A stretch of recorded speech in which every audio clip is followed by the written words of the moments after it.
Hey guys, it is 3 days postpartum, so I wanted to share kind of like the birth story in this vlog as well, since I didn't really vlog the labor and delivery part per se like I did before and kind of after, but during you can't really film, nor did I want, you know, a camera.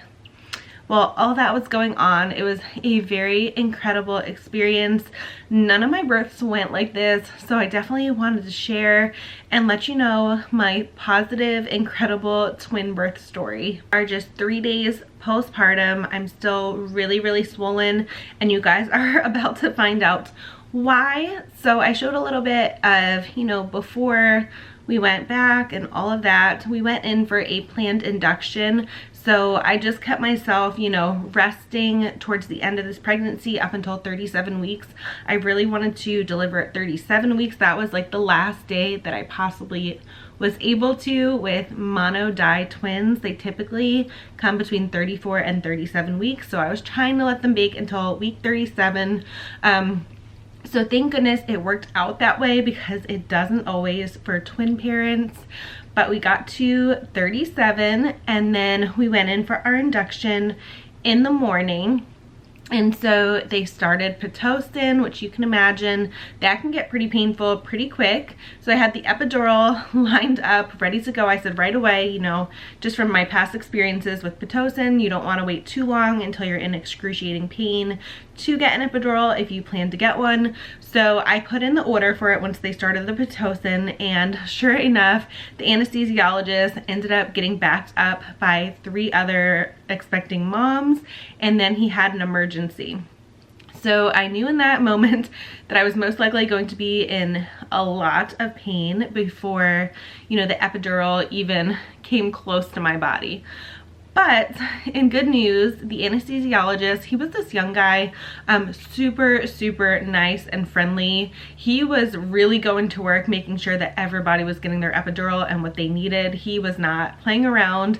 So I was so thankful that he, you know, worked his magic in a timely fashion. So he came in and gave me the epidural, which is just, you know, sometimes it can be a little painful, or sometimes you don't feel anything at all. It just depends. Like with my first birth experience, I didn't feel anything at all. My second, it was very painful. And this time around, I would say it was somewhere in the middle. It was uncomfortable.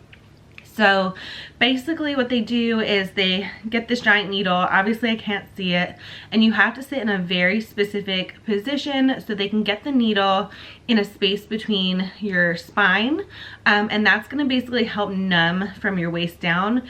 And I don't want to use the word numb. I can't think of like a better word to use, because I wasn't completely numb.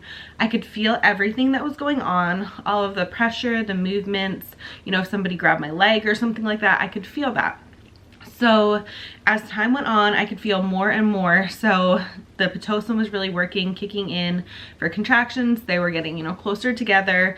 So I kept upping my epidural, which I didn't have to do with my first birth at all. This time I think I upped it like 3 or 4 times. You're allowed to do it, I think it's 3 times per hour within 10 minutes of each other. So I kept upping it because I kept feeling a lot of pain and pressure, and I just assumed because I had 2 full-size babies like pushing to get out.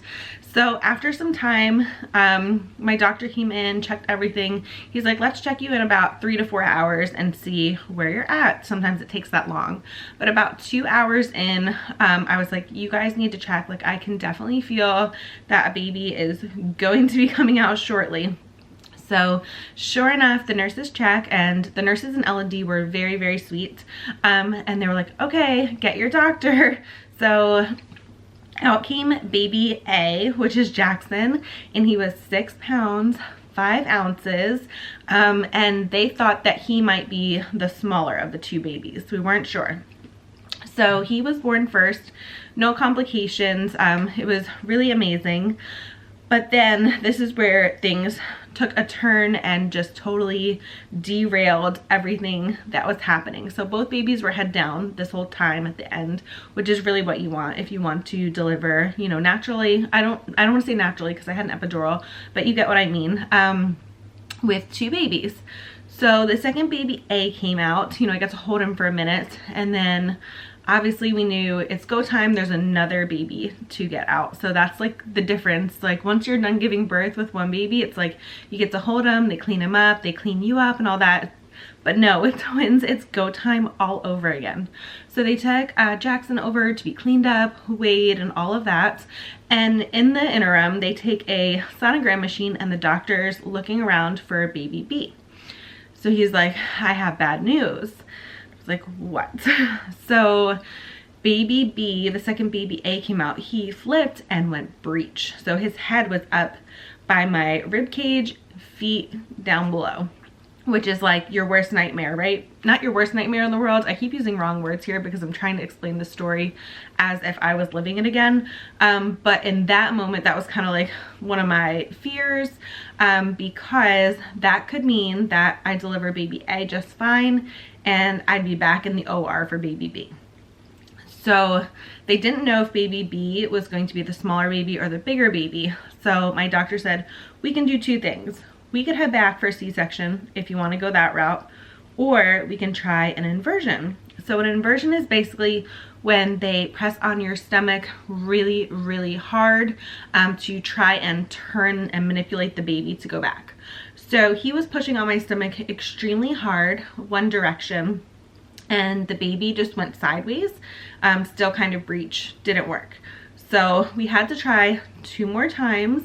And let me tell you, inversions are extremely painful when you have full-size babies, even with an epidural. Like the epidural felt like it was doing nothing. I think because for the epidural, it's kind of like more so like lower stomach down, like it didn't necessarily numb up here. And that's where they were pressing also. So I sat through that pain, holding on for dear life, because I knew this was my only chance to get baby B out regularly and not go back to the OR table. So after 3 failed attempts, my doctor said, listen, we don't really have much of an option here. We think that baby B might be the bigger baby, so that's going to be difficult to deliver him. So I'm in panic mode and I'm just feeling like, please, please, no, like I can do this. I don't want to go back to the OR, especially after I delivered baby A already. Like I really don't want to go both ways. That's like kind of my nightmare right now. My nightmare, obviously, if something went wrong with the babies, but I just knew that I could do it. Like I was on the verge. So he's prepping me, like talking to me about the C-section. We still had a little bit of time because baby B was still in his amniotic sac. So it wasn't like an immediate, like brush her back now. And then I started feeling some pressure. So the doctor looked down and he said, do you want to try to get baby B out? I said, yes. So baby B had his butt out, and I ended up delivering him breech. And thank goodness he was the smaller baby. He ended up being 6 pounds, 1 push and he was out. But it was crazy to me to know that I was just 1 push away from either being on the operating table or having this baby out. And thank goodness for my doctor. He listened to me every step of the way, because any other doctor, I can guarantee you, would have had me back in that OR and would not have listened to me. He could see it in my eyes. He knew that I could do it, that I did not want to go back on the operating table after, hours of labor and then delivery of 1 baby. That was the last thing that I wanted to do. And I knew that the baby was okay. Like I knew delivering him was not going to be a complication. I could just feel that he was coming out. He was ready. I was ready. It's go time. Let's do this. 1 push and baby B was out. Both boys were out. It was like a huge victory. I feel like everybody in the room was like, oh my goodness. There was a nurse in training and she's like, oh, I can't believe that just happened. Like you did it, and she was like super excited that she got to experience that, because she was like training on the job and she hadn't seen anything like that. And the doctor was like, this is one for the books for sure, because I definitely thought, we were gonna have to go back, but by the looks of things, baby B was ready. And also I wanted to add that I was having contractions throughout the entire time. And in like, I guess kind of like a rush or emergency, they came in with this giant like shot and medication. So like, we have to stop your body from contracting. We have to give him, time in case we have to go back to the OR. So they put this needle in my arm. I don't even know what it was, to be honest, because I was in so much pain from the inversions. So during that time, I guess my body didn't react to it. So I was still having contractions, which got baby B to, you know, go down and out. So thank goodness to my body. As much as I'm in pain and really swollen right now, I am so thankful that my body did what it needed to do despite everybody else to get baby B Lukey out. So that is my birth story in a nutshell.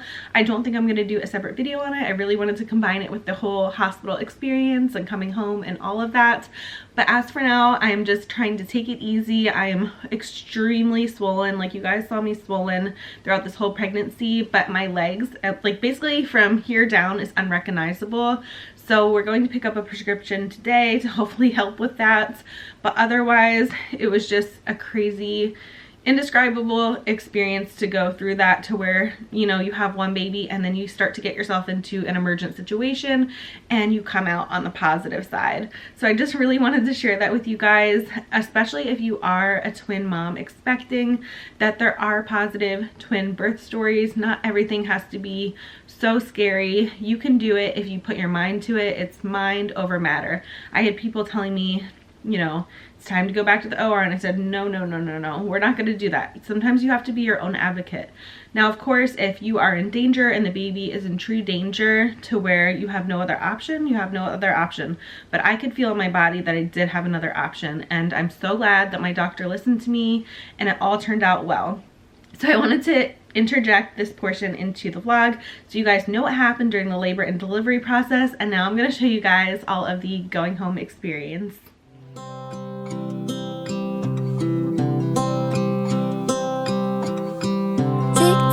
The clock keeps ticking. I don't know what I should do, and I wish you would be right here with me. My mind is filled with pictures of when we used to dance, but now I don't know where you are. I miss you so bad, won't you come back to me? I've got you in my head, you're all that I see. I've lost all my chances, I know that I am too late. I'm thinking of you, I'm thinking of you, I'm thinking of you, wondering if you're thinking about me too. Now it's too late, now it's too late. I'm out of time, but I'm still thinking of you. My heart keeps on bleeding. I have scars, the ones not healing. They're all there because of you. It's my fault, I messed it up, and I should have treated you much better, so much better. I miss you so bad, won't you come back to me? I've got you in my head, you're all that I see. I've lost all my chances, I know that I am too late. I'm thinking of you, I'm thinking of you, I'm thinking of you, wondering if you're thinking about me too. Now it's too late, I know it's too late. I'm out of time, but I'm still thinking of you.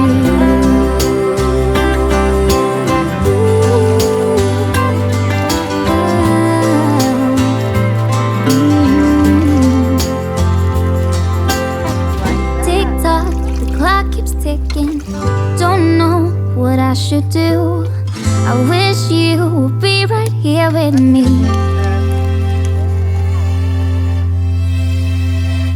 I'm thinking of you, thinking of you, I'm thinking of you, wondering if you're thinking about me too. Now it's too late, now it's too late. I'm out of time, but I'm still thinking of you. These boys do not enjoy. Okay, we're gonna get the babies dressed and it's going home day. No. That's Luke and Jackson's up there. And I'm ready to go home too. I'm super swollen, but cannot wait to relax in my own environment.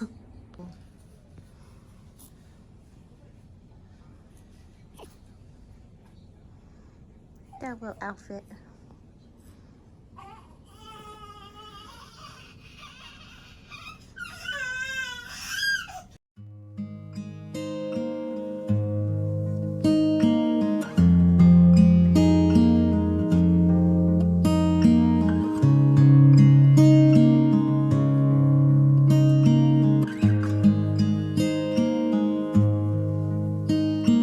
How many smiles does it take to be happy?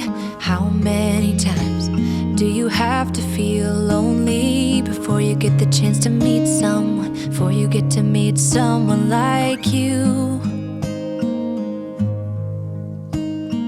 How many songs can you write about heartbreak? How to go on when you're fed up with mistakes? Maybe I just found the answers. Maybe I just found the answers in you. Come give me all your love. I want you to know we can make it together. Let the wind blow. All we need is each other. Come take my hand. You're all that I have now. I won't let you go. 'Cause I found all the answers in you. Ooh, ooh, ooh, ooh,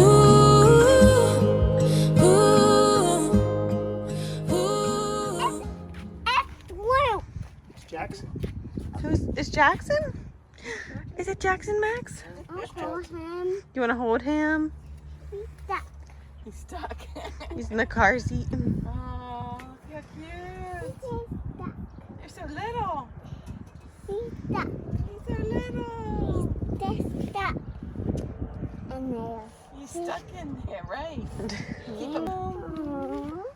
Look. Look at Max's expression. Look at his hands on his cheeks. Oh, that's how Mason is. He's moving.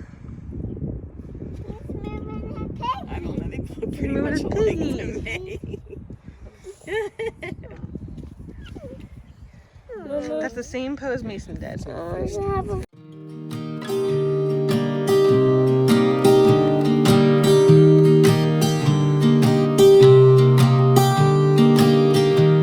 I was never the one to write up a song for just anyone. I was always the one to find myself lost in long conversations. Oh, 'cause I've always been told that things will unfold if you keep on waiting. But then you came along and proved me all wrong. I was so mistaken. 'Cause you glue all the pieces back together.